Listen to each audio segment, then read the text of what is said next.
di bawah pimpinan Abraha yang membawa gajah, sekitar 12 ekor gajah datang ke tanah haram untuk apa? Menghancurkan Ka'bah. Dan niat menghancurkan ini, ikhwas sekalian, juga akan datang nanti menjelang kiamat sebagaimana hadis yang sahih. Sayagzu, akan datang satu kelompok orang yang mereka memerangi ingin menghancurkan Ka'bah. Falamma wasala bil Baida, begitu sampai di Baida Madinah, Allah tenggelamkan ke dalam bumi. Dan ini belum kejadian, kalau ini belum terjadi, nanti kejadiannya. Sampai di Baida Madinah, Allah tenggelamkan ke dalam bumi. Kata Aisyah, ya Rasulullah, bukankah dalam kelompok tadi ada orang yang tidak, mereka berniat menghancurkan Ka'bah? Kata Nabi SAW, sayub'athumullah atau yub'athuhumullahu ta'ala ala niyatihim. Allah akan bangkitkan mereka sesuai niatannya. Mungkin dia tidak berniat, tapi ada dalam kelompok yang berniat menghancurkan Ka'bah. Maka sampai di Baida Madinah. Baida Madinah adalah tanah lapang, entah di mana letaknya, Allah Ta'ala alam, ditenggelamkan ke dalam bumi. Tenggelamkan ke dalam bumi bisa jadi maknanya adalah benar-benar ditenggelamkan sebagaimana buminya itu amblas ke dalam kemudian terkubur. Mungkin karena di antara sejumlah azab Allah, azab Allah itu ada yang datang min fauqi ru'usina, dari atas kepala kita. Misalnya turunnya hujan batu dari langit di zaman Nabi Lut alaihi salam, famtarna 'alaiha hijaratan min sijilin mahdud. Atau juga termasuk suara halilintar, atau juga bisa termasuk juga kilat yang menyambar, angin yang berhembus yang datang dari atas kepala. Au min tahti arjulina, atau mungkin adab yang datang dari bawah kaki kita. Bentuknya adalah zilzal, seperti gempa, atau tadi bumi yang ambles, atau juga sejenis dengan itu yang Allah Maha tahu. Mungkin juga kalau bahasa sekarang likuifaksi, tanahnya tiba-tiba bergeser, lalu orang seperti di blender, yang di atas masuk ke bawah, yang di bawah naik. Hanya Allah yang tahu. Bisa jadi itu ujian, bisa jadi itu adalah azab. Baik, makna al-am li surah, makna secara umum surat ini dan surat Al-Fil ini, ikhwas sekalian, kalau kita lihat di urutannya kan dia urutan nomor 105, dan ayat ini termasuk Makkiyah. Makkiyah karena memang dia datang dari atau turun qabla hijratin Nabi sallallahu alaihi wasallam, sebelum hijrahnya Nabi sallallahu alaihi wasallam. Wa tabayyana lana hadhihi surah qissata ashabal fil alladhi i'tamadu ala quwwatihim wa malihim. Surat ini, ikhwan, berisi tentang ashabul fil, tentara bergajah, yang mereka menyandarkan atas kekuatan dan harta mereka. Dianggapnya kekuatan badan dan harta mereka itu bisa mengalahkan segalanya. Nah, seperti ini kisahnya panjang. Siapakah Abraha dan juga bagaimana cerita asalnya? Ringkas cerita, ikhwan, dia di negeri Yaman mendirikan sebuah gereja atau kanisah yang tidak ingin disaingi oleh tempat lain, apalagi itu ada Ka'bah musyarrafah. Nah, kemudian Abraha ini dia membawa pasukan bergajah, kurang lebih 12, tapi gajah yang sangat besar. Tujuannya apa? Datang ke Makkah untuk menghancurkan Ka'bah. Hanya dengan ditarik dengan gajah ini, Ka'bah akan hancur. Misalnya 4 gajah saja yang besar-besar, tiap pojoknya ditarik dengan tali diikat, itu akan hancur. Bukan kebetulan ya, qaddarallah, Abdul Muthalib waktu itu termasuk dirampas oleh pasukannya Abraha ini 200 ekor onta milik Abdul Muthalib, salah satunya. Dan ketika ditanya, kenapa engkau tidak bela Ka'bah? Saya hanya menuntut punya saya saja, artinya harta saya dirampas Anda. Saya akan menuntut apa yang saya punya. Adapun Ka'bah, sudah ada Allah yang akan menjaganya. Ala kulli hal, Abraha dengan segala kesombongannya, karena memang dia pernah mengalahkan juga satu orang pesaingnya di Yaman yang akhirnya dia bunuh, dan ringkas cerita dialah yang menjadi satu-satunya penguasa di waktu itu. Dan bisa antum baca kisahnya yang cukup panjang, dari mulai bagaimana dengan Najasyi hubungannya dan seterusnya. Ala kulli hal, ini adalah perjalanan sejarah sehingga turunlah surat ini, dan kita mengetahuinya dari kabar yang Allah habarkan. Dan ini sebagai satu bentuk keyakinan Ahlus Sunnah bahwa Allah memiliki nama Al-Alim, Allah yang Maha Tahu. Maknanya diantaranya ya'lamu ma kana, Allah tahu apa-apa yang sudah terjadi. Di antara yang sudah terjadi, kejadian Ashabul Fil. Kalaulah kita tidak dapat cerita ini, tidak akan kita tahu bahwa pernah ada yang hendak menghancurkan Ka'bah di zaman dahulu. Ya kan? Jadi oleh karena itu, ikhwas sekalian, kata beliau disebutkan di sini, tabayyana lana hadhihi surah qissat ashabal fil alladhi tamadu ala quwwatihim wa malihim. Ashabul fil ini menyandarkan kepada kekuatan dan kepada harta. Dan ternyata yang dianggap kekuatan adalah kekuatan badan, kekuatan harta, pasukan. Mereka lupa bahwa Allah Ta'ala menguasai segalanya. Wa nasau anna Allaha fawqal jami', dan mereka lupa bahwa Allah Ta'ala itu menguasai segalanya. Wa qadirun ala ihlakihim, dan Allah mampu untuk menghancurkan mereka. Bayangkan hancurnya pasukan bergajah ini hanya dengan batu-batu kecil yang dibawa oleh burung-burung ababil. Nah, kemudian tujuan mereka adalah hadmal Ka'bah, menghancurkan Ka'bah. Bijaishin dhannu annahum la yuhzam fa ahlakumullahu subhanahu wa ta'ala an tariqi makhluqatin dha'ifatin. Allah hancurkan tentara bergajah yang besar-besar, gajah juga sangat besar badan mereka. Ternyata oleh apa? Oleh pasukan yang kecil-kecil yang lemah. Lakinnaha kanat jundan min junudillah. Tapi itu adalah tentara dari tentara-tentaranya Allah. Wa qad wulida Rasulullah sallallahu alaihi wasallam fi hadhil am al-mubarak. Dan di waktu itu Nabi lahir di tahun ketiga Abraha hendak menyerang Ka'bah. Oleh karena itu, jadilah Nabi SAW lahir di tahun gajah. Dan itu diantara sejumlah alasan bahwa Nabi SAW disebutkan lahir di tahun gajah, karena waktu itu pasukan Abraha hendak menyerang Ka'bah. Baik. Kemudian ya sekalian, sekarang ringkasnya, sebelum kita nanti bahas bagian-bagian yang lain. Ucapan Allah Subhanahu wa taala, a'udzubillahi minasyaitonir rajim, alam tara kaifa fa'ala rabbuka bi ashabil fil. Kata Allah, tidakkah engkau, alam tara ya Muhammad, tidaklah engkau melihat wahai Muhammad sallallahu alaihi wasallam. Kalimat melihat ini di sini disebutkan alam ta'lam ya Muhammad ma fa'ala rabbuka bi Abrahah wa jaishihi. Tidakkah engkau memperhatikan apa yang Allah lakukan kepada Abraha dan pasukannya, wahai Muhammad sallallahu alaihi wasallam? Indama qasadu hadmal baitil haram, ketika mereka berniat menghancurkan Ka'bah. Maksudnya cobalah engkau perhatikan wahai Muhammad sallallahu alaihi wasallam. Dari sini menunjukkan bahwa ucapan alam tara kaifa fa'ala rabbuka bi ashabil fil, alam ta'lam ya Muhammad ma fa'ala rabbuka bi Abraha wa jaishihi indama qasadu hadam al-bait al-haram. Alam yaj'al kaidahum fi tadlil, kata Allah. Alam yaj'al, bukankah dia telah menjadikan kaidahum fi tadlil? Kaid ini adalah tipuan. Maksudnya innaka tara ma fa'ala Allahu azza wa jal bi ulaikal qaum faqad abtala fi'lahum alladhi azamu alaihi.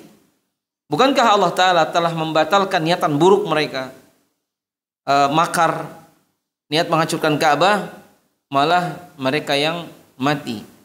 Mereka mendapatkan kematian. Wa arsala alaihim tayran ababil. Dialah Allah Ta'ala yang arsala alaihim, mengirimkan kepada mereka tayran, burung ababil. Burung ababil ini bukan nama burungnya yang sahih, ikhwan, tapi dia burung yang berombong-rombongan. Tidak tahu namanya apa. Ababil ini maknanya adalah berbondong-bondong atau berombongan. Innahu ta'ala arsala alaihim jama'atin minat tuyur. Jamaah itu sekelompok burung. Dan memang disebutkan juga, dijelaskan para ulama bahwa seorang muslim itu dia kayak burung, rombongan burung. Dia akan bersama dengan sejenisnya. Itu juga hati seorang mukmin, ikhwan, tidak akan bergabung kecuali yang sejenis. Sebagaimana saya dan antum, kita tuh akan cocok dengan yang sejenis.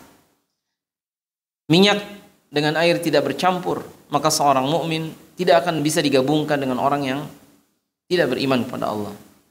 Nah, arsala alaihim tayran ababil, maksudnya adalah arsala alaihim jama'ati minat tuyur tahmilu hijaratan min narin fi manaqiriha wa alqatha ala abraha wa jayshihi. Burung ini membawa, di sebagian tafsir, 3 batu. Satu di kanan, satu di kiri, satu di patuknya. Allahu ta'ala alam. Kemudian dilemparkan kepada Abraha dan jayshihi, pasukannya. Faja'alahum ka'asfin ma'kul, ay innahum halaku, bahwa mereka ini hancur. Fasaru kazzar'i alladhi akalathu ad-dawab. Dan yang terjadi adalah mereka ini semuanya dalam keadaan mati begitu ya. Faja'alahum ka'asfin ma'kul. Tadi kelewat sedikit, tarmihim bihijaratin min sijil. Dilemparkan oleh Allah Subhanahu wa taala melalui burung-burung ini hijarah min sijil.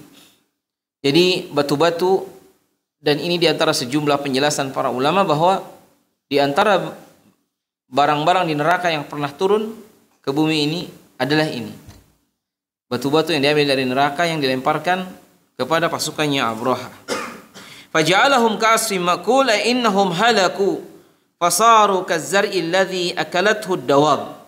Maka mereka pun dalam keadaan mati semuanya, seperti ka'asfin ma'kul, seperti daun-daun yang dimakan oleh dawab. Dawab itu semacam serangga atau jenis ulat dan sejenisnya. Fakana fil jaisyati milku nasrani. Dan penjelasan kata beliau, Ashabul Fil ini dia pemimpinnya beragama Kristen. Wa yud'a Abrahata al-Ashram. Nama dia adalah Abrahah al-Ashram. Dia itu agamanya Kristen. Makanya di Yaman dibangun sebuah gereja yang megah. Supaya tidak ada pesaingnya, maksudnya Ka'bah ini, makanya berniat dihancurkan. Faqama bina'u kanisah dhakhmatin jiddan. Dia bangun sebuah gereja yang besar. Kemudian hatta yahujan nasu ilaiha, sehingga harapannya apa? Orang-orang hajinya jangan ke Makkah tapi ke Yaman. Badalan min dihabihim ilal Ka'bah al-musyarrafah. Sebagai pengganti orang-orang datang ke Ka'bah, maka dibangunkan gereja yang besar di Yaman. Harapannya orang-orang nanti hajinya ke Yaman. Atau ibadahnya jadi ke gereja jadinya, ya kan? Walamma ra'a anna an-nasa la zalu yahujjuna ila al-Ka'bah. Tapi ternyata apa yang terjadi? Manusia-manusia selalu mereka datang berhaji ke Ka'bah. Maka jahaza jaishan. Abraha ini menyiapkan pasukan kabiran taquduhu al-fiyalah, dan dipimpin oleh para gajah-gajah ini. Jadi bukan hanya gajah yang datang, tapi orang-orang dan pasukan lainnya. Cuman ada 12 gajah yang gede-gede yang di awal. Wa kana akbaru fihim yud'a Mahmud. Dan ada gajah yang paling besar di antara 12 gajah ini, dikasih nama Mahmud. Ini Allah Ta'ala alam. Dan ini Ibnu Katsir juga menyebutkan begitu. Gajah yang paling besar itu dikasih nama Mahmud. Wa dhahaba bi jaisihi ila Makkah al-Mukarramah liyahdimal Ka'bah. Mereka semuanya pergi berangkat menuju Makkah untuk menghancurkan Ka'bah. Fa kharaja Abdul Muttalib jiddun Nabi sallallahu alaihi wasallam. Maka kemudian kharaja Abdul Muttalib. Abdul Muttalib keluar, dan dia adalah paman Nabi, kakek Nabi sallallahu alaihi wasallam.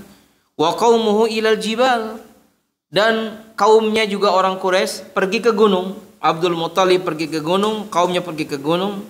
Yad'un Allah an yahmiya baitahul haram, supaya Allah menjaga Baitullah. Allah menjaga Baitullah al-Haram. Kemudian waqad kana adaduhum kabiran wa lam yastati'una an yuqatiluhum, dan jumlah mereka sangat besar sehingga Abdul Muttalib dan orang Quraisy dan semuanya tidak berani untuk melawan Abrahah dan pasukannya. Kemudian ternyata apa yang terjadi? Fastajaballahu du'aahum. Allah mengabulkan doa mereka. Sedikit ikhwan. Apa agama Abdul Muttalib waktu itu? Apakah Abdul Muttalib agamanya lurus? Tidak. Tetapi memang millah Ibrahim yang kita pun tahu bahwa Ka'bah ini, orang-orang Quraisy walaupun mereka haji dalam keadaan telanjang dan seterusnya, tapi mereka mengagungkan Ka'bah. Walaupun di Ka'bah itu masih ada berhala banyak, tapi mereka mengagungkan Ka'bahnya. Sampai-sampai di antara mereka tidak boleh membangun Ka'bah kecuali dengan harta yang halal, kecuali yang jelas halal. Dan Abdul Muttalib masih meyakini bahwa Ka'bah itu adalah Baitullah.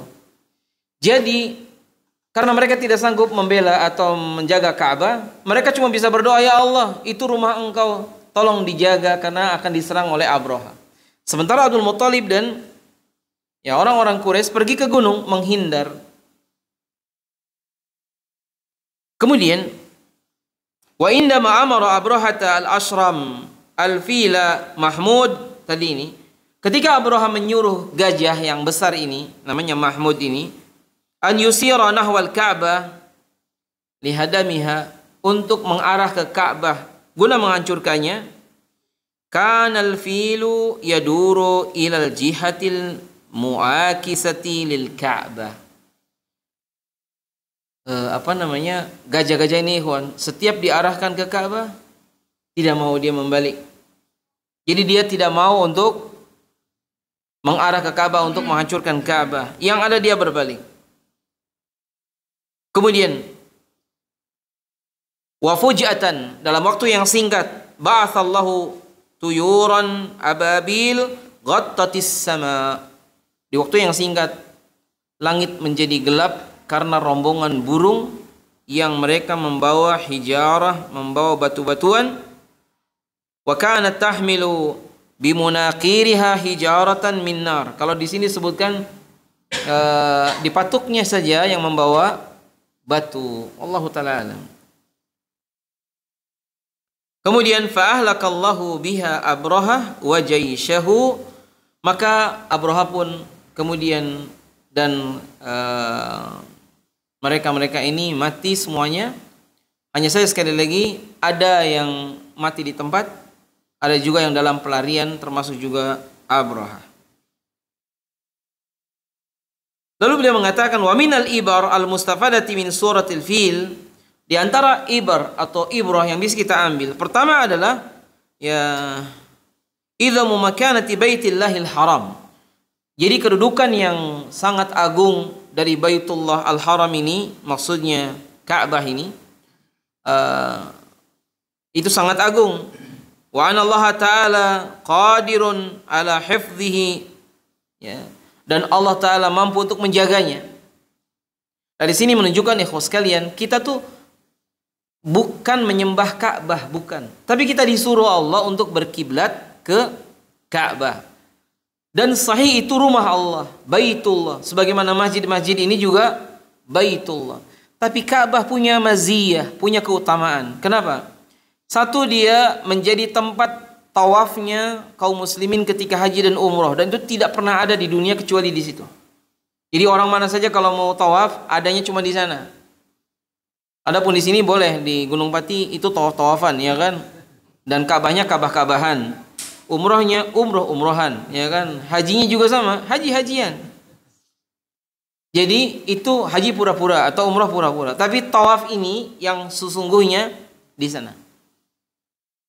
Tanian yang kedua, ikhwan, karena memang Baitullah Al-Haram ini tanahnya haram. Dia berada di tanah haram. Dan tanah haram yang dilipatkan 100.000 kali lipat. Sementara tanah yang ada di kita ini tanah halal. Jadi beda. Termasuk di Iran ada Ka'bah, itu Ka'bahnya adanya di tanah halal. Katanya di Pakistan juga ada Ka'bah. Bahkan ada Zam-Zam yang keruh, ya kan, dan hitam warnanya. Dianggap lebih manjur atau lebih dari Zam-Zam yang ada di Makkah. Yang kedua, dhaful kuffar wal musyrikin amama qudratillahi subhanah. Jadi lemahnya orang kafir dan juga orang-orang musyrik di hadapan kekuasaan Allah Subhanahu wa taala. Tidak pernah menghitung Abraha sama sekali bahwa itu akan ada burung-burung yang datang tiba-tiba dan tidak tahu dari mana ngambilnya batu itu. Kalau antum dan saya mau berpikir atau bertanya, bukannya, misalnya ada yang bertanya, itu batunya dapat dari mana? Wallahu a'lam. Burung itu megang batunya panas, apakah dia bisa? Wallahu a'lam. Nyatanya bisa. Kemudian burung yang banyak ini tinggalnya di mana? Wallahu a'lam. Terus kemudian kapan dia ngambil batu-batunya tadi? Semuanya jawabannya tidak ada yang tahu. Setelah melempari batu-batu ini kepada pasukan Abraha, kemana burung ini pergi? Wallahu a'lam. Dan antum dan saya jangan nanya lebih jauh dari itu, karena kita pun tidak tahu jawabannya. Salisan yang ketiga, qudratullah subhanahu wa ta'ala ala ta'dib kullaman yuhawilu ilhaqal ladhi bil ka'bah al-musharrafah. Kekuasaan Allah untuk memberikan pelajaran kepada siapa yang berniat, berkeinginan, berencana jahat ingin menghancurkan Ka'bah. Dan itu berlangsung terus, ikhwan, sampai nanti pada saatnya, kata Nabi, Ka'bah akan dihancurkan oleh seorang laki-laki dari Habasyah, berkepala kecil, berkaki seperti huruf O, dan dia akan menghancurkan dengan beliung, semacam beliung begitu.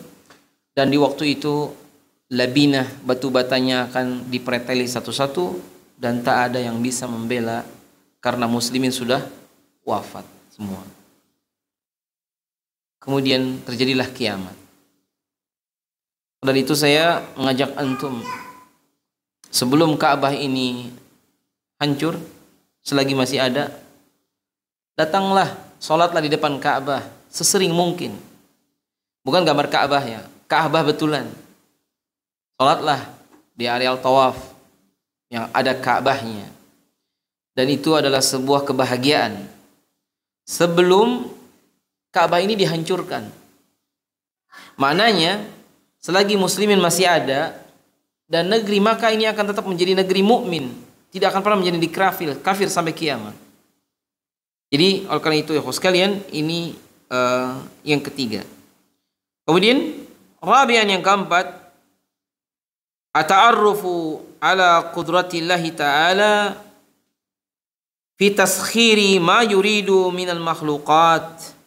Jadi ternyata kita mengetahui bagaimana kekuasaan Allah. Karena Allah punya nama 3 ya, yang mirip ini. Al-Qadir, Al-Qadir, Al-Muqtadir. Al-Qadir Maha Kuasa, Al-Qadir hada ablag minal Qadir, lebih kuasa dari yang Maha Kuasa.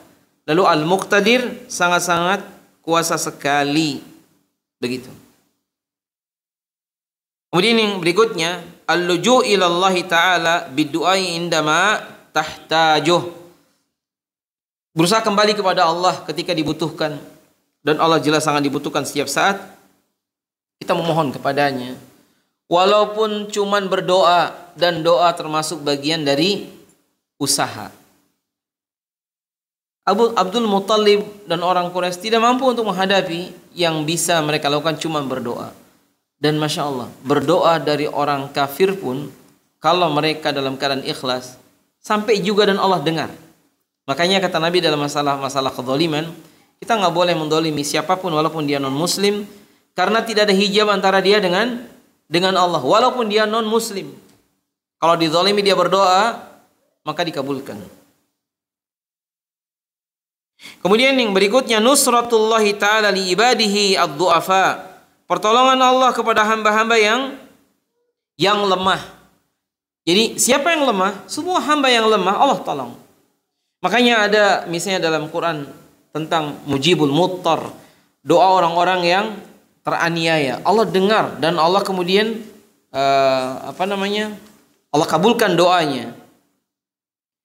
Baik, sekarang beberapa riwayat tambahan.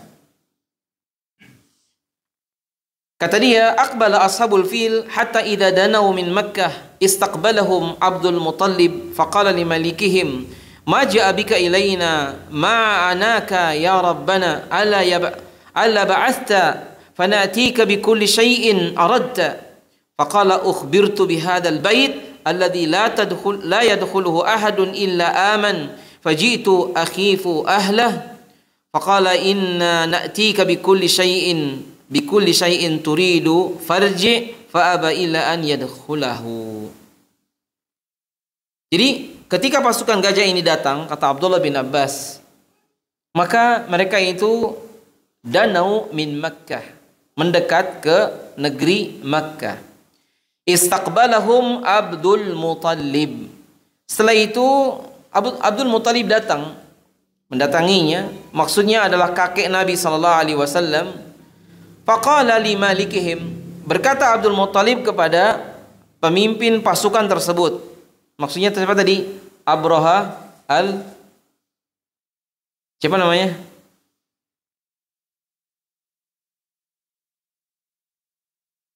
Ada lanjutannya kan tadi namanya. Pimpinannya adalah Abraha. Ma ja'a bika ilaina. Kata Abdul Muttalib berkata kepada Abraha, untuk apa datang kalian kepada kami? Kan gitu. Ma'anaka ya Rabbana. Jadi untuk apa kalian datang kepada kami? Apakah tidak cukup engkau hanya pakai utusan? Katanya ala ba'asta fanatika bikulli syai'in aradta.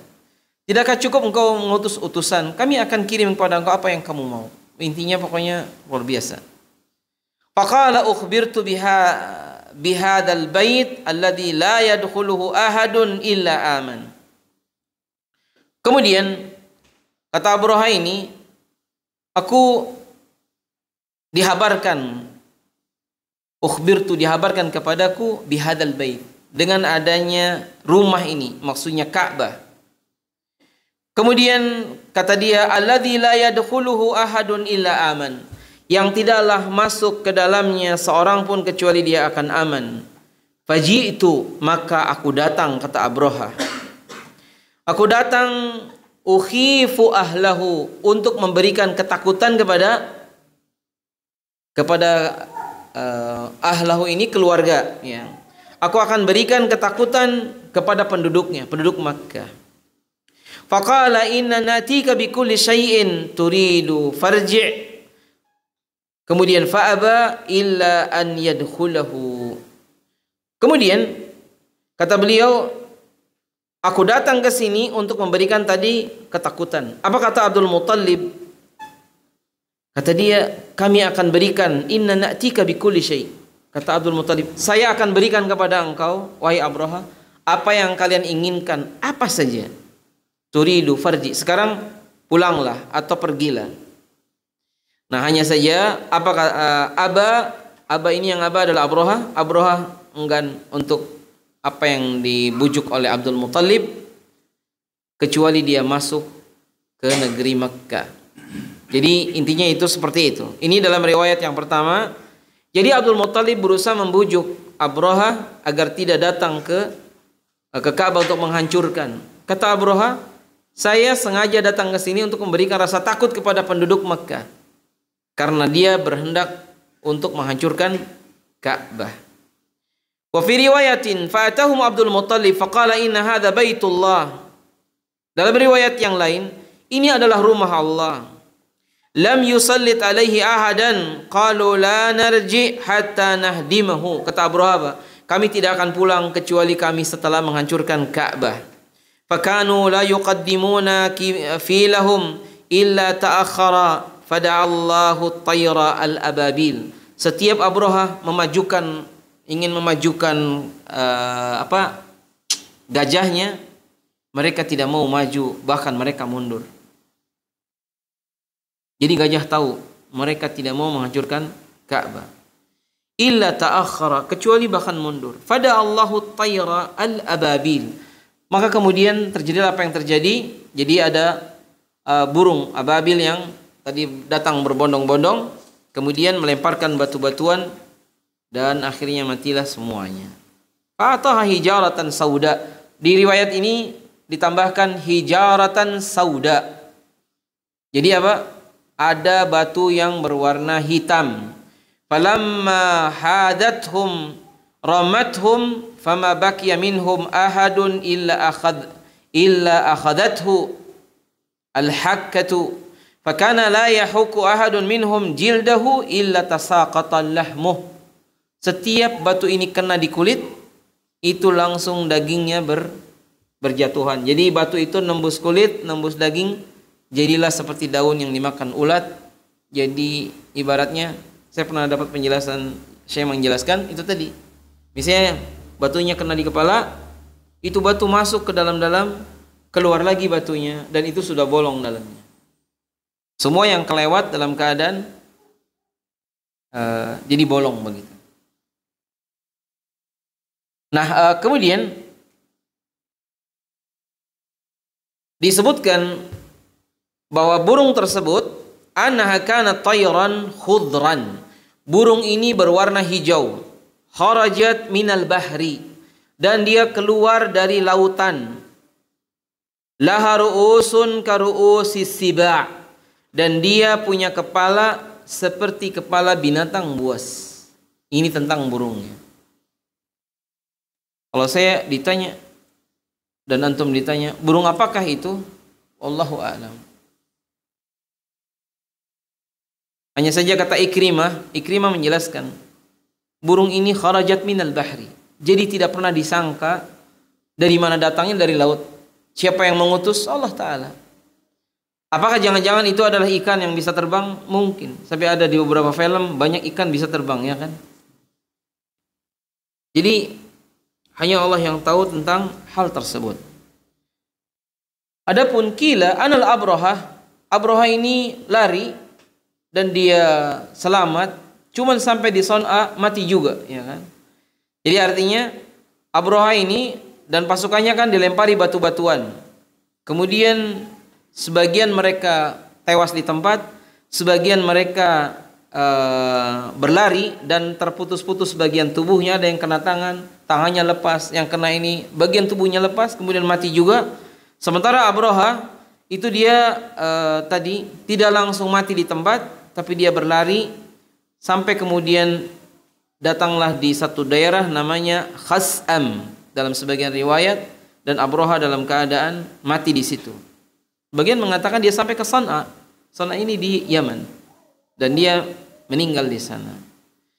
Nah, disebutkan terbelah dadanya dan keluar jantungnya. Ini dalam beberapa riwayat, dan itu sahih. Ala kulli hal ya sekalian, beberapa hal yang terkait dengan berita tentang fil. Pertama tadi saya lupa, gajah ini, sedikit kita menyimpang dari tafsir yang ada. Di antara binatang ada yang Allah takdirkan dia memiliki badan yang besar seperti gajah. Dan saya belum tahu ada binatang yang lebih besar dari gajah. Antum tahu binatang apa? Itu dari film kan dapatnya. Katanya dinosaurus. Lalu ada raksasa. Nah, ini juga yang dibantah oleh Syekh Utsman Khumais. Satu, bahwa tidak ada riwayat yang mengatakan yang sahih bahwa di zaman Nabi Idris katanya ada manusia yang tingginya lebih dari 150 meteran. Maknanya kalau Nabi Adam 60 hasta dan satu hasta berkisar sekitar setengah meter, berarti tinggi Nabi Adam sekitar 30 meter. Dan tidak ada orang apapun namanya, mau dibilang raksasa dan yang lainnya, lebih tinggi dari Nabi Adam. Dengan dalil bahwa nanti di mahsyar juga manusia tingginya seperti Nabi Adam. Dan nanti di sorga juga seperti setinggi Nabi Adam. Dan itu dijelaskan oleh Nabi SAW tentang masalah umur, juga masalah besar tubuhnya seseorang. Ternyata umat Muhammad SAW usianya kan baina sitin ila sab'in, antara 60-70. Bersamaan dengan ini, badan mereka juga lebih pendek dari badannya Nabi Adam dan orang-orang di zaman tersebut. Dengan dalil ikhwan, coba antum lihat kuburan Nabi SAW. Walaupun saya dan antum kayaknya belum pernah masuk. Mudah-mudahan satu saat kalau ada kesempatan atau dibukalah bagian depannya itu kan, kalau kita lewat akan kelihatan. Dan Nabi dengan Abu Bakar dan juga Umar dan semua sahabat yang dikubur, dari mana taunya? Karena di beberapa riwayat tentang masalah dafnul mayyit, ada beberapa hadis sahabat itu masuk ketika Nabi dikuburkan, dua orang yang turun, yang mandikan ada 4 orang. Dan diperintahkan dijelaskan di hadis yang lain, 2 orang yang turun untuk jenazah yang kita urus, menunjukkan 2 orang itu cukup, karena untuk orang dengan 3 orang yang ada di lahat atau di lubang jenazah itu cukup padat. Maka dengan 2 orang sekiranya cukup, itulah yang dilakukan.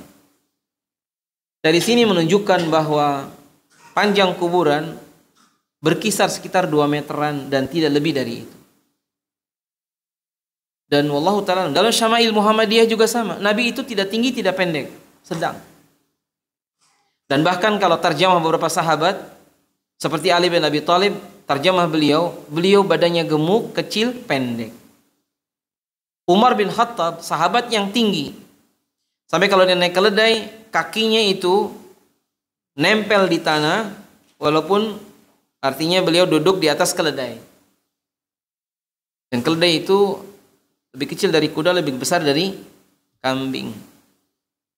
Kemudian termasuk juga waktu Abbas bin Abdul Muttalib menjadi tawanan perang di perang Uhud, di perang Badar, beliau jadi tawanan. Kemudian semua tawanan perang itu dihormati dan dikasih haknya, makan, minum, termasuk ganti pakaian. Dan itu, masya Allah ya, tak ada tawanan perang yang paling dihormati kecuali Islam yang menghormati. Sampai ganti baju diperhatikan. Maka Abbas bin Abdul Muttalib itu tidak punya ganti baju karena dia badannya besar. Di Madinah tidak ada orang yang badannya besar, kecuali akhirnya apa yang ada, pinjam bajunya Musalamah al-Kadzab. Salah, Abdullah bin Ubay. Abdullah bin Ubay juga badannya besar seperti Abbas bin Abdul Muttalib. Makanya ketika Abdullah, ini anaknya Abdullah bin Ubay, jadi Abdullah bin Ubay ini tokoh munafik. Tapi anaknya namanya Abdullah itu sahabat. Makanya ketika Abdullah meminta kepada Nabi pada saat bapaknya meninggal, ya Rasulullah, saya lau samahtum, kalau sekiranya engkau mengizinkan, saya mau minjem baju atau pakaian engkau untuk dijadikan kain kafan bagi jenazah bapaknya. Dan Nabi memberikan pakaiannya. Kok Nabi kasih? Iya, sebagai bentuk balasan kebaikan karena Abdullah bin Ubay ini pernah meminjamkan pakaian kepada Abbas bin Abdul Muttalib waktu Abbas ditawan. Jadi badan dia besar, tidak ada yang size-nya itu pas kecuali punya Abdullah bin Ubay. Dari sini menunjukkan nih bahwa di kalangan sahabat ada yang badannya besar, ada yang kecil, dan itu bukan aib. Yang kurus tidak lebih buruk dari yang gemuk, juga yang gemuk tidak lebih baik dari yang kurus. Kemudian dari sini juga menunjukkan bahwasanya Ucapan Allah Subhanahu wa taala tentang ababil ini maksudnya adalah dia kalau seperti dalam tafsir surat Hud tentang kisah Nabi Lut, "Fa'amtarna 'alaiha hijaratan min sijilin makhdud," ay min sijilin mutataliyah, diturunkan hujan batu dari langit yang datang bertubi-tubi. Ini juga sama. Ababil ini berbondong-bondong dan dia datang berombongan-berombongan. Jadi batu-batu ini susah dihindar dan sangat kecil kemungkinan bisa selamat ikhwas kalian. Apalagi itu yang terjadi adalah hujannya hujan batu yang panas. Karena sebagian penjelasan batunya panas. Jadi Allah Ta'ala alam batunya segede apa, bentuknya bagaimana, dan seterusnya hanya Allah yang mengetahuinya. Kalau dimaknakan adalah itu dari tanah liat dan adalah batu-batu yang terbakar, dan itu sahih dalam penjelasan. Dia dari batu-batu yang terbakar. Cuman maksud saya bentuknya seperti apa kita tidak tahu, hanya Allah yang mengetahuinya. Nah, termasuk juga bahwasanya ketika Allah berfirman tarmihim bihijaratin min sijilin min sijil, tidak ada makhludnya kalau dalam surat Hud, makhlud untuk kaum Nabi Lut. Jadi dilempari mereka dengan batu dari tanah yang dibakar. Dan Allah Ta'ala alam, yang jelas akhirnya matilah semuanya. Dan kata Ibnu Hisham ini pernah menceritakan juga bahwa Aisyah menceritakan itu di antara mereka ada pawang gajahnya itu apa istilahnya sopirnya ya kalau ini yang masih hidup ketika terjadinya pasukan Abroha ini, sampai mereka kemudian datang ke Mekah atau dia datang ke Mekah. Ini kata Aisyah dalam keadaan buta, ya sudah buta dan meminta-minta makan. Sedangkan anggota pasukan Abroha telah meninggal kecuali tukang pawangnya ini tadi, gajah tersebut. Jadi sebagai bukti apa? Itu sebagai bukti bahwa kejadian di masa lalu ketika Nabi baru lahir dan di tahun itu ada tentara bergajah, itu benar-benar terjadi, bukan cerita dusta. Buktinya apa? Tukang pawangnya tadi, pawang gajahnya ini, apa sih namanya? Bukan tukang pawangnya, apa? Kan kalau gajah atau ini ada yang joki. Masa joki ya?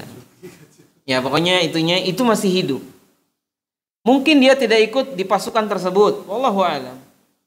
Atau bisa jadi dia ikut dan diselamatkan, dan ini kemudian dia dalam keadaan buta dan datang ke Makkah sebagai peminta-minta. Ala kulli hal, ya sekalian, itulah kabar dari Allah yang sudah pernah terjadi tentang tentara bergajah.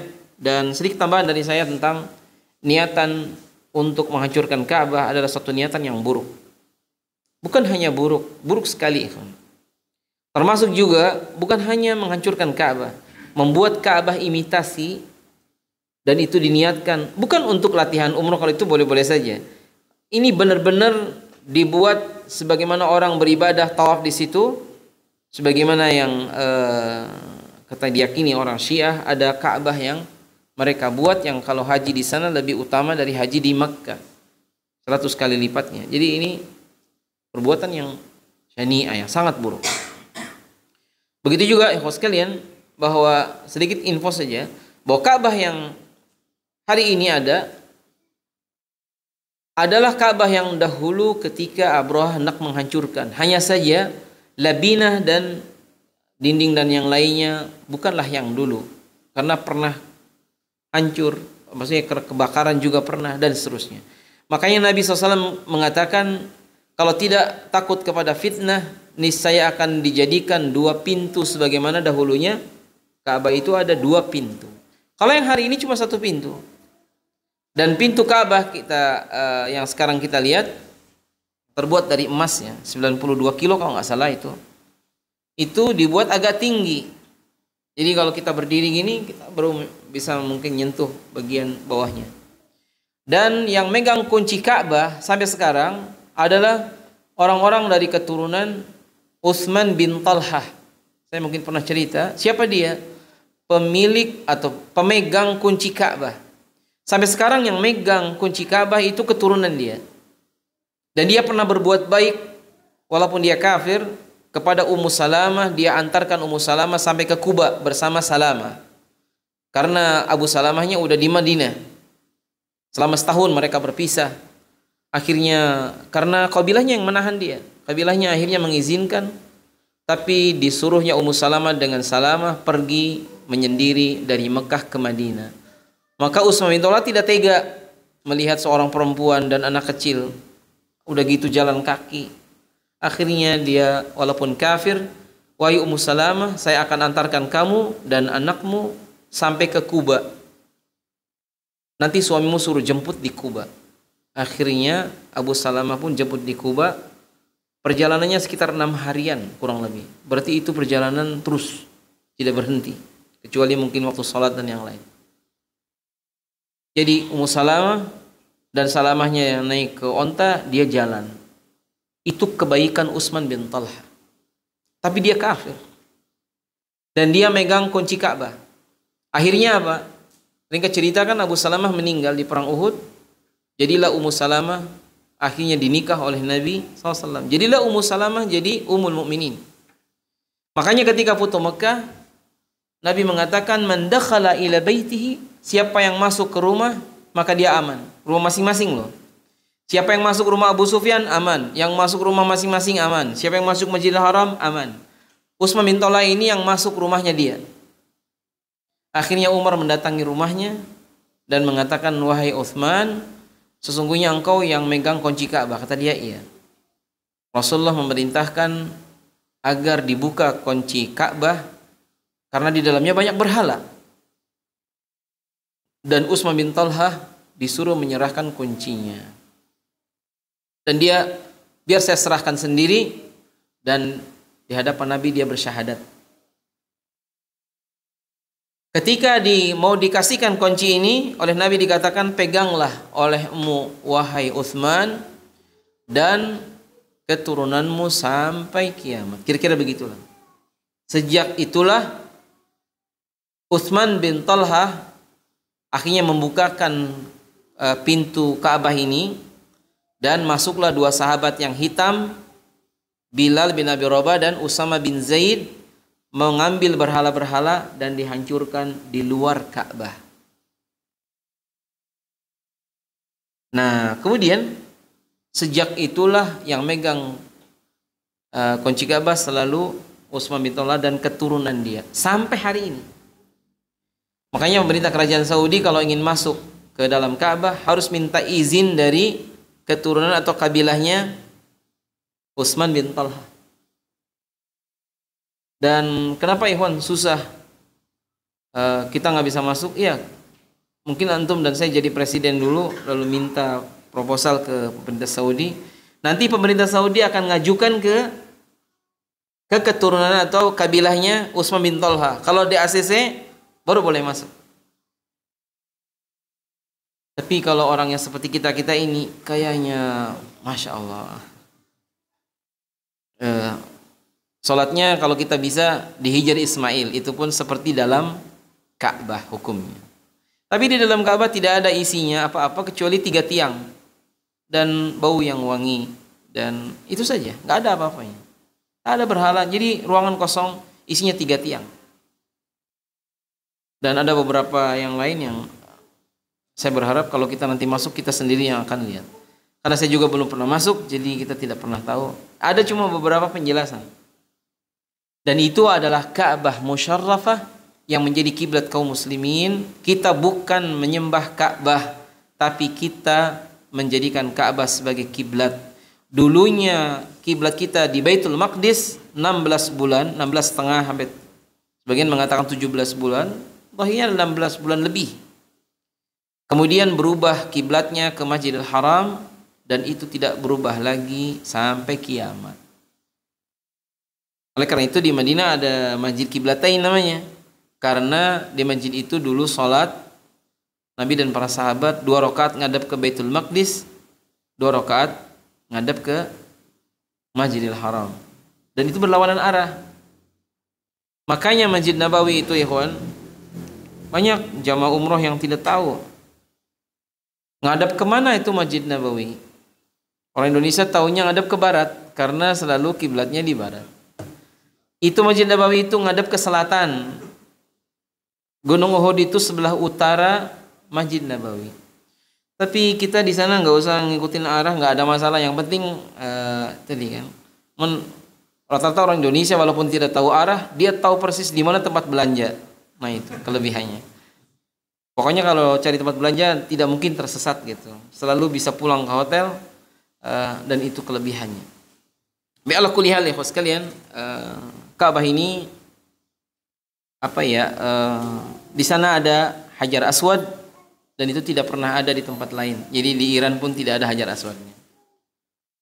Termasuk juga seperti Multazam, termasuk juga Maqam Ibrahim, termasuk juga Safa dan Marwa, adanya cuma ada di Mekah. Makanya udahlah, jangan ada niatan tinggal di planet mana gitu. Nanti susah kalau mau umroh dan haji. Di sana tidak ada, harus turun ke atau harus ke bumi lagi. Ini udah bismillah, bersabar kita. Jangan ada pernah niatan tadi.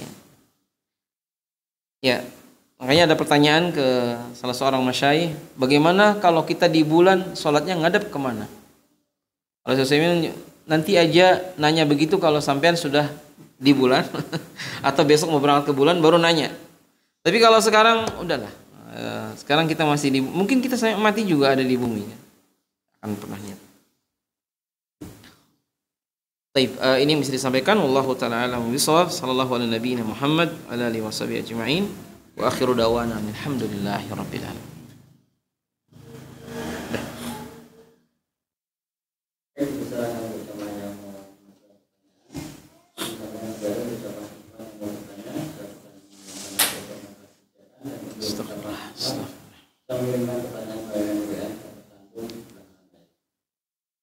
Ada pertanyaan yang masuk dari jamaah. Ya. Bismillah, izin bertanya, saat Abu Thalib berkata kepada Abraham bahwa Ka'bah yang menjaga Allah Ta'ala, apakah Abu Thalib memiliki iman atau tauhid dalam dirinya? Apakah tetap termasuk kafir? Iya, tentang Abdul Muthalib, kemudian juga Ghaidak, Abdus Syams, dan orang-orang paman-paman Nabi, juga termasuk beberapa yang lain yang tidak diketahui nasibnya, kita serahkan kepada Allah Ta'ala. Maksudnya, apakah mereka itu kafir atau mereka masih di atas milah yang sahih, hanya Allah yang tahu. Tapi zahirnya Allah Ta'ala alam, ketika Abu Thalib disuruh atau diajak mengucapkan la ilaha illallah, maka Abu Jahal kita tahu mengingatkan Abu Thalib, atarghabu millat Abdul Muthalib, ya kan? Apakah engkau benci kepada milahnya Abdul Muthalib? Dari sini Abdul Muthalib kafir. Jadi orang kafir Quraisy jangan punya anggapan kan dia tinggal di Mekah. Iya, tinggal di Mekah. Kan dia juga disunat sebagaimana ajaran Nabi Ibrahim. Iya, tapi kekufuran telah melanda. Makanya berhala-berhala di mana-mana, di Ka'bah ada banyak sekali berhala. Dan hanya Allah yang tahu, dan kita serahkan kepada Allah Ta'ala bagaimana nanti di akhirat urusannya. Sehingga ketika Nabi juga ditanya tentang ayahnya, apa kata Nabi SAW? Inna abi wa abaka finnar. Ayahmu dan ayahku di neraka. Menunjukkan dari sini juga kabar bahwasanya di zaman itu kekufuran melanda orang-orang Quraisy. Bahkan Nabi diutus itu di tengah-tengah orang-orang yang kufur. Hanya orang per orangnya ditakyin, inilah yang kita tidak tahu. Jadi kalau pertanyaan apakah di waktu itu Abdul Muthalib dalam keadaan kafir? Zahirnya iya. Loh, kenapa dia tidak mau membela Ka'bah? Iya, karena Ka'bah, mereka pun tahu bahwa Ka'bah ini milik Allah dan mereka tidak sanggup untuk menjaganya. Kok doanya kepada Allah Ta'ala? Iya, doanya kepada Allah. Jadi memang karena musyrik itu adalah meyakini bahwa Allah sebagai ilah, dan juga Lata, Uzza, Manat, Hubal juga ilah. Makanya orang kafir Quraisy, kalau mereka dalam keadaan di tengah laut misalnya sangat genting, yang dipanggil Allah Ta'ala. Ketika sampai di daratan, yang dipanggil bukan hanya Allah lagi, masuk Lata, Uzza dan Manat. Kalau hari ini waktu di pesawat turbulensi dahsyat, yang dipanggil juga bukan Allah. Ini lebih bahaya. Yang dipanggil Mae, Pae, ada yang begitu juga. Bukan nama Allah, bukan juga. Saya yakin itu hanya karena spontan saja, bukan dia kufur kepada Allah Ta'ala, tapi mungkin kalau biasa jualan roti dia langsung teriak roti, barangkali begitu ketika gentingnya. Tapi intinya bukan hal yang, jadi kalau bisa kita, kalaupun ngelindurnya yang baik-baik, atau kita refleks yang baik-baik, dan itu hanya karena rahmat Allah saja. Jadi Allah Ta'ala alam seperti itu, dan kita serahkan kepada Allah bagaimana nasib mereka di akhir. Pertanyaan kedua, Assalamualaikum. Negara kita mayoritas muslim, tetapi di sekolah formal kenapa masih ada pelajaran sejarah tentang manusia purba yang berasal dari kerak? Itu sejarah tentang manusia. Ya, ucapan kunu qiradatan khashiin, jadilah mereka kera-kera yang hina. Memang yang lebih sahih adanya manusia berasal dari kera. Kok kebalik, adanya kera berasal dari manusia. Dalilnya adalah Al-Baqarah ayat 65. Dan itu di zaman Bani Israel, orang yang diazab, yang melanggar hari Sabtu, yang tua jadi kera, yang muda jadi babi atau dibalik. Cuman dari kepala ke atas saja, badannya badan orang. Dan mereka nggak bisa makan minum sampai 3 hari dan mati semua. Jadi dari sini menunjukkan adanya kera berasal dari manusia. Dan ayatnya jelas, kunu kirada. Jadilah kalian kera-kera yang hina. Tafsiran kedua, bahwa banyak manusia yang sifatnya seperti kera. Kera itu kalau kita lihat di kebun binatang, dia biasanya rakus.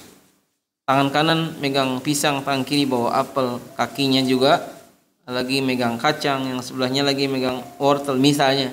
Di mulutnya lagi ngunyah, ada gitu masih ngerebut yang lain. Tapi yang jelas Allah Ta'ala alam, sifat manusia ada yang seperti kera. Jadi yang tidak ada adalah manusia dari kera. Kita semua sepakat kita dari Adam. Sebagaimana hadis yang sahih, khuliqatil malaikah min nur wa khuliqal jan min marijin min nar wa khuliqa Adam mimma wusifa lakum. Jadi orang pertama itu bukan manusia purba. Orang pertama itu Nabi Adam. Loh kok ada manusia purba? Itu cuma dikira-kira saja. Seperti dulunya jerapah itu pendek, lama-lama jadi panjang lehernya gara-gara tadi, iya kan. Ular dulunya kakinya ada 4, cuma jarang dipakai, akhirnya kakinya jadi hilang, ya kan. Dulunya, coba sekarang kita berani nggak mengatakan dulunya Pak RT sama Pak RW itu RT RW zaman dulu, ya kan, itu darinya kera tadinya. Apakah bisa disebutkan begitu? Tentu kita tidak akan setuju. Sama juga kalau ada mengatakan dulunya manusia itu dari kera, cuman keranya agak cerdas, akhirnya pegang laptop, pegang handphone. Sekarang kalau ada kera atau monyet diajak ngaji, dikasih handphone, dikasih kitabnya, kira-kira kera akan paham tidak? Enggak. Kata Syekh Utsaimin, bahimatul an'am itu adalah bahimah la ya'riful kalam. Bahimah itu maknanya tidak mengerti kata-kata. Binatang ini disebut bahimah karena mereka tidak memahami kata-kata. Dia hanya paham sesuai fitrah. Misalnya, kucing dipanggil Blacky, tiap hari panggil, akhirnya dia nengok.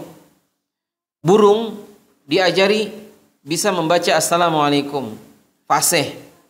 Sampai burung itu Assalamualaikumnya fasih. Bisa juga diajari surat Al-Ikhlas, Al-Falaq, An-Nas. Bahkan mungkin ada burung yang hafal Al-Baqarah, ya.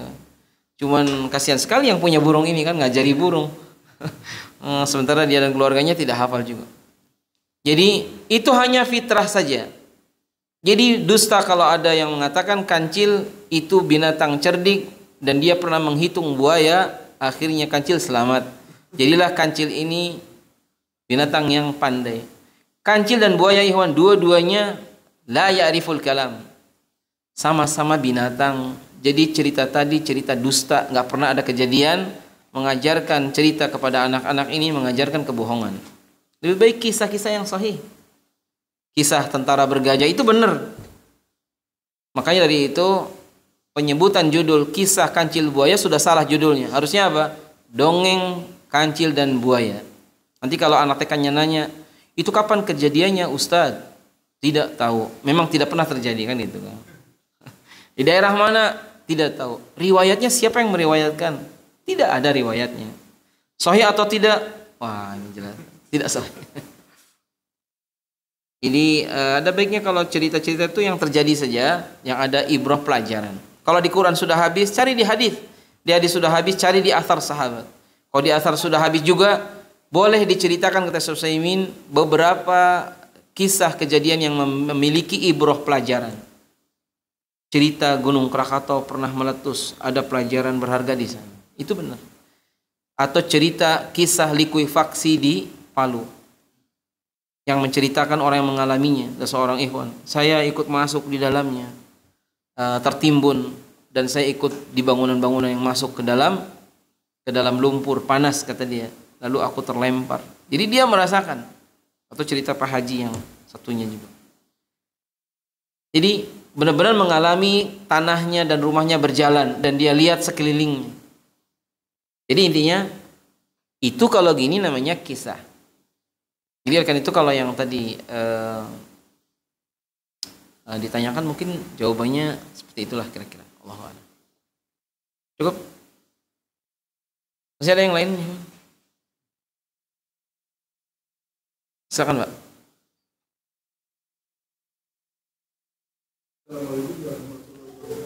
Wassalamualaikum warahmatullahi wabarakatuh. Quraisy dipimpin oleh Abdul Muthalib. Pada waktu itu nabinya siapa? Karena Rasulullah kan masih kecil. Iya. Pada zaman itu nabi kita siapa? Atau rasulnya siapa? Assalamualaikum. Iya, di waktu itu tidak ada nabi. Maksudnya yang dijelaskan dalam Quran tidak kita ketahui. Mungkin ada, Allahu alam. Yang jelas baina Isa wa Muhammad SAW farag min risalah, kosong dari risalah kenabian. Makanya Waraqah bin Naufal, salah seorang paman Khadijah, dia masih berpegang kepada ajaran Nabi Isa alaihi salam yang itu adalah perpanjangan dari risalah Nabi Ibrahim. Jadi untuk di Makkah kita tidak tahu apakah masih ada orang yang lain selain Waraqah bin Naufal. Sebagian mengatakan ada, tapi kita tidak tahu, Allahu alam. Jadi kalau pertanyaannya Nabi siapa yang ada sebelum Nabi Muhammad SAW diangkat jadi Rasul? Ya kan? Ya siapa, tidak ada. Nabi Isa diangkat ke langit, kemudian Nabi Muhammad SAW itu Nabi yang terakhir, dan di Makkah itu di masa fatrah. Makanya para ulama menyebutkan ketika ditanya Ibnu Taimiyah contohnya tentang 4 golongan orang, bagaimana nasibnya di akhirat, dia menjawab Allahu a'lam bima kanu amilin.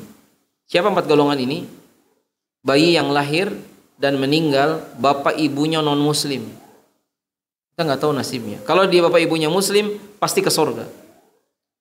Yang kedua, orang gila seumur-umur, yang dia lahir gila, ya, tidak punya amal baik dan amal buruk karena dia gila, diangkat pena malaikat tidak menuliskannya, diserahkan kepada Allah urusannya. Yang ketiga, orang yang hidup di masa fatrah, tak ada kenabian, tak ada yang mendakwahi, tidak ngerti halal haram, karena nggak ada yang mendakwahi. Seperti orang-orang misalnya, ya Allah alam, orang Eskimo katakanlah tinggal di kutub, nggak tahu apakah ada nabi atau ada duat yang sampai di sana. Apakah mereka mendengar azan juga mungkin nggak tahu. Dan yang keempat, orang yang terhalang karena tidak memungkinkan mendapatkan dakwah. Contoh, dia buta 100%, di waktu yang sama dia tuli. Maka orang ini hidupnya pasti dia bisu karena mau didakwahi pakai suara dia nggak dengar, mau didakwahi pakai tulisan dia nggak lihat. Maka 4 golongan ini diserahkan kepada Allah urusannya, termasuk yang tadi. Sekarang di Indonesia, zaman Gajah Mada, agama apa yang ada di Jawa? Hindu. Kata siapa Hindu? Kata sejarah. Sekarang zaman kakeknya Gajah Mada, itu kira-kira agamanya apa? Wallahu a'lam. Terus sebelum kakeknya Gajah Mada itu, sananya lagi, itu di Indonesia kira-kira Udah ada orang belum? Misalnya ada. Saya pernah nanya di Semarang ini, dulu orang paling tua di Semarang siapa? Yang dia bisa cerita kira-kira tahun 1000, pokoknya sebelum merdeka, Semarang ini kayak apa? Di negeri kita tentu susah mencari yang begini. Maka kita serahkan kepada Allah. Kalau sekiranya ada kakeknya, kakek kita katakanlah, di masa itu hidup, lalu tidak kenal Islam, belum kenal apa, tapi dia mungkin orangnya baik, bisa jadi mereka fitrahnya lurus. Maka kita serahkan kepada Allah. Jangan jauh-jauh. Kakek kita sekarang kadang-kadang masih nganggap sholat kayak bayar utang. Ini kan sebuah keyakinan yang tidak benar aslinya. Sehingga ketika sakit tidak sholat.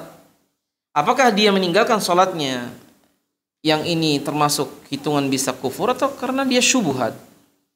Maka yang gini-gini serahkan kepada Allah saja urusannya.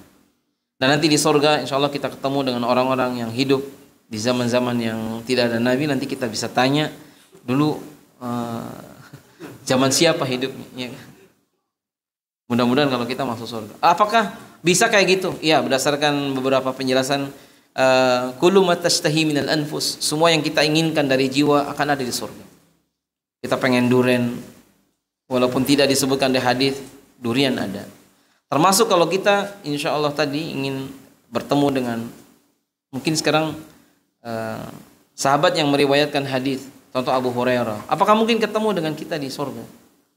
Kalau kita masuk surga, mungkin kan ada kemungkinannya, karena sesama penduduk surga ada semacam pertemuan di setiap hari Jumat, dan hanya Allah yang tahu apakah 100 derajat surga ini bisa ketemu. Itu pun tidak tahu, saya pun tidak mengerti, dan antum juga pasti tidak tahu.